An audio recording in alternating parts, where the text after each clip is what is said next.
Welcome back. I'm Hunter, and I'd like to show you my little program that I've made to fetch data from an API off the internet using React. As you can see here, I have my app that pulls Pathfinder 2 data from a tabletop role-playing game.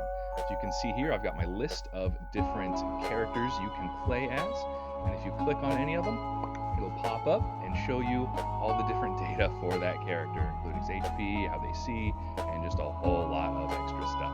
Go back and check out. In order to do this, we have to start with getting the API call right here, the URL, and of course the little personal authorization number. Over here we have the fetch, which I'm using Axios to fetch, and then I'm storing all of the data that comes in this little data pod right here. In order to make this work and actually display all those words was quite a challenge. The data doesn't just come in as a bunch of text that I can play with, it comes in as an object.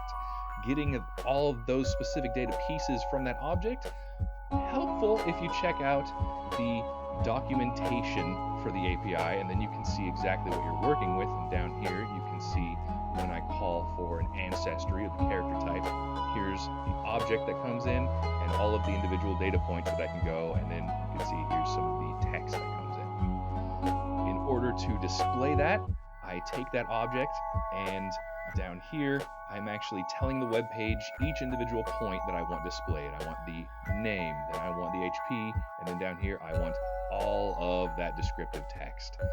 Getting that each one to look correctly was a little more of a challenge than it should have been, mostly because, as you can see in the documentation, the data value is already formatted with HTML tags, which, great, that'll make it look nice, but making sure that it actually displayed properly and didn't just actually read out the HTML tags, that was a little challenge, mostly because of all the different ways that I'm trying to play around with showing the data and dealing with an object. The way that I ended up working through this issue was by calling console.log a lot. You can see here's a call up here. I've got another call just to show me my data to say, oh, when did it get logged? Showing what I am working with as I go through it really helps to go step by step and show what I wanted. As you can see here, to get that to actually display properly, I start with whatever these little characters are like, little quotation marks. But then to display the actual data value, I have to use the $sign and the parentheses to the bracket to actually get it to show the HTML formatted. So working through this one, inspecting and going to the console to show exactly what I'm working with, that is the key. Showing that, okay, I am on page 1, great. I am focused on an object for the ancestry, cool.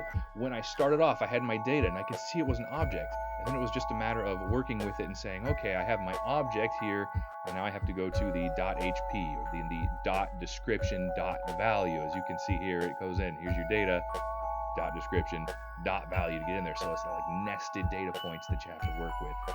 So the main thing for me is step by step logging what I'm working with, one piece at a time. When I first started it and called my API to pull in the data, I got the object. Okay, then what do I do? Oh, I want to display that data. So I just started trying to dump it onto the inner HTML so I could just see the text, but that wasn't working. I was actually getting an error after I wrote this initial part, because it was trying to display the HTML page before it had finished loading. It takes a little bit of time to do the API call. So what I had to do was actually set an object that would contain all of the data points but blank. I had to initialize what it would be showing but without any data.